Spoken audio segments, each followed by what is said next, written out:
When I was 9 years old, I went off to summer camp for the first time, and my mother packed me a suitcase full of books, which to me seemed like a perfectly natural thing to do, because in my family, reading was the primary group activity. And this might sound antisocial to you, but for us, it was really just a different way of being social. You had the animal warmth of your family sitting right next to you, but you were also free to go roaming around the adventure land inside your own mind. And I had this idea that camp was going to be just like this, but better. I had a vision of 10 girls sitting in a cabin, cozily reading books in their matching nightgowns. Camp was more like a keg party without any alcohol. And on the very first day, our counselor gathered us all together, and she taught us a cheer that she said we would be doing every day for the rest of the summer to instill camp spirit. And it went like this. R-O-W-D-I-E, that's the way we spell rowdy, rowdy, rowdy. Let's get rowdy. Yeah. So I couldn't figure out for the life of me why we were supposed to be so rowdy, or why we had to spell this word incorrectly.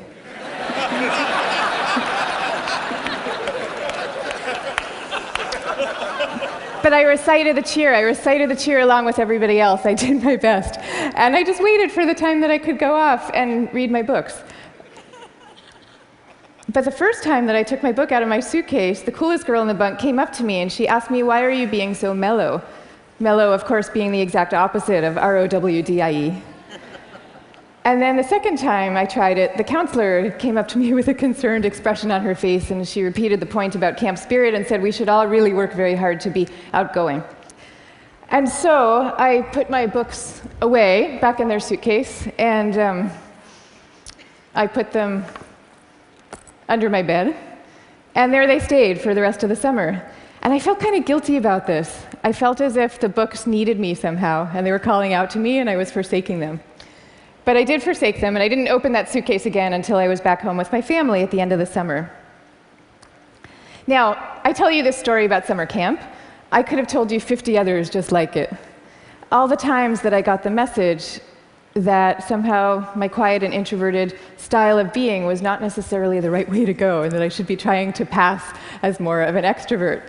And I always sensed deep down that this was wrong, and that introverts were pretty excellent just as they were. But for years, I denied this intuition. And so I became a Wall Street lawyer, of all things, instead of the writer that I had always longed to be, partly because I needed to prove to myself that I could be bold and assertive too.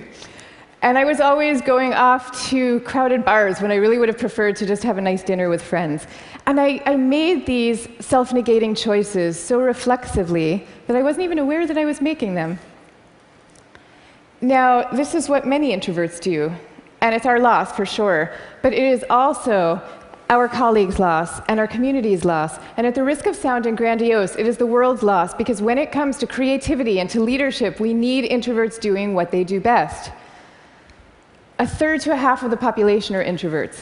A third to a half. So that's 1 out of every 2 or 3 people you know. So even if you're an extrovert yourself, I'm talking about your coworkers and your spouses and your children and the person sitting right next to you right now. All of them subject to this bias that is pretty deep and real in our society. We all internalize it from a very early age without even having a language for what we're doing. Now, to see the bias clearly, you need to understand what introversion is. And it's different from being shy. Shyness is about fear of social judgment. Introversion is more about how do you respond to stimulation, including social stimulation. So extroverts really crave large amounts of stimulation, whereas introverts feel at their most alive and they're most switched on and they're most capable when they're in quieter, more low-key environments. Not all the time, these things are an absolute, but a lot of the time. So the key then to maximizing our talents is for us all to put ourselves in the zone of stimulation that is right for us. But now here's where the bias comes in. Our most important institutions, our schools and our workplaces, they are designed mostly for extroverts, and for extroverts' need for lots of stimulation. And also, we are living through this belief system. We have a belief system right now that I call the new groupthink, which holds that all creativity and all productivity comes from a very oddly gregarious place. So if you picture the typical classroom nowadays, When I was going to school, we sat in rows. We sat in rows of desks like this, and we did most of our work pretty autonomously. But nowadays, your typical classroom has pods of desks of 4 or 5 or 6 or 7 kids all facing each other.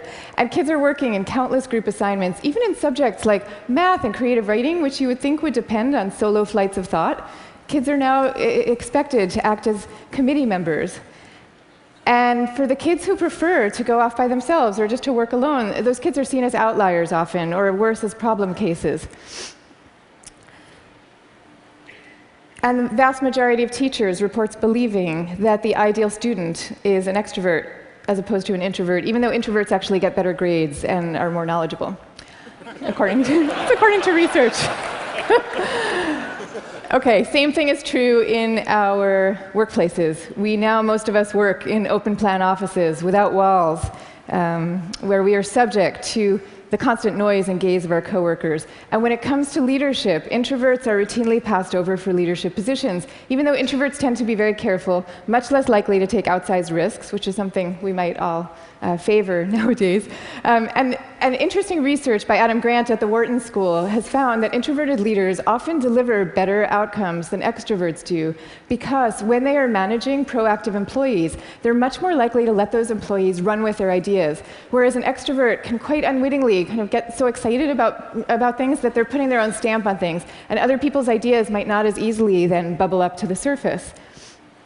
Now, in fact, some of our transformative leaders in history have been introverts. I'll give you some examples. Eleanor Roosevelt, Rosa Parks, Gandhi, all these people describe themselves as quiet and soft-spoken and even shy. And they all took the spotlight, even though every bone in their bodies was telling them not to. And this turns out to have a special power all its own, because people could feel that these leaders were at the helm, not because they enjoyed directing others, and not out of the pleasure of being looked at. They were there because they had no choice, because they were driven to do what they thought was right. Now, I think at this point it's important for me to say that I actually love extroverts. I always like to say some of my best friends are extroverts, including my beloved husband. And we all fall at different points, of course, along the introvert-extrovert spectrum. Even Carl Jung, the psychologist who first popularized these terms, said that there's no such thing as a pure introvert or a pure extrovert. He said that such a man would be in a lunatic asylum if he existed at all. And some people fall smack in the middle of the introvert-extrovert spectrum, and we call these people ambiverts. And I often think that they have the best of all worlds. But many of us do recognize ourselves as one type or the other. And what I'm saying is that culturally, we need a much better balance. We need more of a yin and yang between these two types. This is especially important when it comes to creativity and to productivity, because when psychologists look at the lives of the most creative people, what they find are people who are very good at exchanging ideas and advancing ideas, but who also have a serious streak of introversion in them. And this is because solitude is a crucial ingredient often to creativity. So Darwin, he took long walks alone in the woods and emphatically turned down dinner party invitations.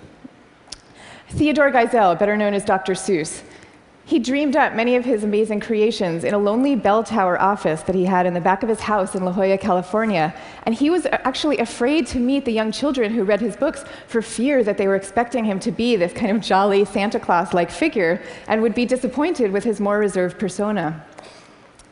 Steve Wozniak invented the first Apple computer sitting alone in his cubicle in Hewlett-Packard, where he was working at the time. And he says that he never would have become such an expert in the first place had he not been too introverted to leave the house when he was growing up. Now, of course, this does not mean that we should all stop collaborating. And case in point is Steve Wozniak famously coming together with Steve Jobs to start Apple Computer. But it does mean that solitude matters, and that for some people, it is the air that they breathe. And in fact, we have known for centuries about the transcendent power of solitude. It's only recently that we've strangely begun to forget it. If you look at most of the world's major religions, you will find seekers, Moses, Jesus, Buddha, Mohammed, seekers who are going off by themselves, alone, to the wilderness, where they then have profound epiphanies and revelations that they then bring back to the rest of the community. So no wilderness, no revelations. This is no surprise, though, if you look at the insights of contemporary psychology. You know, it turns out that we can't even be in a group of people without instinctively mirroring and mimicking their opinions, even about seemingly personal and visceral things like who you're attracted to. You will start aping the beliefs of the people around you without even realizing that that's what you're doing. And groups famously follow the opinions of the most dominant or charismatic person in the room, even though there's zero correlation between being the best talker and having the best ideas. I mean, zero. So you might be following the person with the best ideas, but you might not. And do you really want to leave it up to chance? Much better for everybody to go off by themselves, generate their own ideas, freed from the distortions of group dynamics, and then come together as a team to talk them through in a well-managed environment and take it from there. Now, if all this is true, then why are we getting it so wrong? Why are we setting up our schools this way and our workplaces? And why are we making introverts feel so guilty about wanting to just go off by themselves some of the time? One answer lies deep in our cultural history. Western societies, and in particular the US, have always favored the man of action over the man of contemplation. But in America's early days, we lived in what historians call a culture of character, where we still, at that point, valued people for their inner selves and their moral rectitude. And if you look at the self-help books from this era, they all had titles with things like character, the grandest thing in the world. And they featured role models like Abraham Lincoln, who was praised for being modest and unassuming. Ralph Waldo Emerson called him a man who does not offend by superiority. But then we hit the 20th century, and we entered a new culture that historians call the culture of personality. You know, what happened is we had evolved from an agricultural economy to a world of big business. And so suddenly people are moving from small towns to the cities. And instead of working alongside people they've known all their lives, now they are having to prove themselves in a crowd of strangers. So quite understandably, qualities like magnetism and charisma suddenly come to seem really important. And sure enough, the self-help books change to meet these new needs. And they start to have names like How to Win Friends and Influence People. And they feature as their role models really great salesmen. So that's the world we're living in today. That's our cultural inheritance. Now, none of this is to say that social skills are unimportant. And I'm also not calling for the abolishing of teamwork at all. The same religions who send their sages off to lonely mountaintops also teach us love and trust. And the problems that we are facing today in fields like science and in economics are so vast and so complex that we are going to need armies of people coming together to solve them, working together. But I am saying that the more freedom that we give introverts to be themselves, the more likely that they are to come up with their own unique solutions to these problems. So now, I'd like to share with you what's in my suitcase today.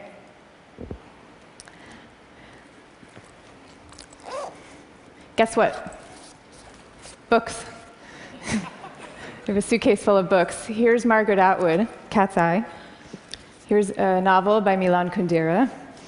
And here's The Guide of the Perplexed by Maimonides. But these are not exactly my books. I brought these books with me because they were written by my grandfather's favorite authors. My grandfather was a rabbi, and he was a widower who lived alone in a small apartment in Brooklyn that was my favorite place in the world when I was growing up, partly because it was filled with his very gentle, very courtly presence, and partly because it was filled with books. I mean, literally, every table, every chair in this apartment had yielded its original function to now serve as a surface for swaying stacks of books. Just like the rest of my family, my grandfather's favorite thing to do in the world was to read. But he also loved his congregation, and you could feel this love in the sermons that he gave every week for the 62 years that he was a rabbi. He would take the fruits of each week's reading, and he would weave these intricate tapestries of ancient and humanist thought, and people would come from all over to hear him speak. But here's the thing about my grandfather. Underneath this ceremonial role, he was really modest and really introverted, so much so that when he delivered these sermons, he had trouble making eye contact with the very same congregation that he had been speaking to for 62 years. And even away from the podium, when you called him to say hello, He would often end the conversation prematurely for fear that he was taking up too much of your time. But when he died at the age of 94, the police had to close down the streets of his neighborhood to accommodate the crowd of people who came out to mourn him. And so these days, I try to learn from my grandfather's example in my own way. So I just published a book about introversion, and it took me about 7 years to write. And for me, that 7 years was like total bliss, because I was reading, I was writing, I was thinking, I was researching. It was my version of my grandfather's hours a day alone in his library. But now, all of a sudden, my job is very different. And my job is to be out here talking about it, talking about introversion.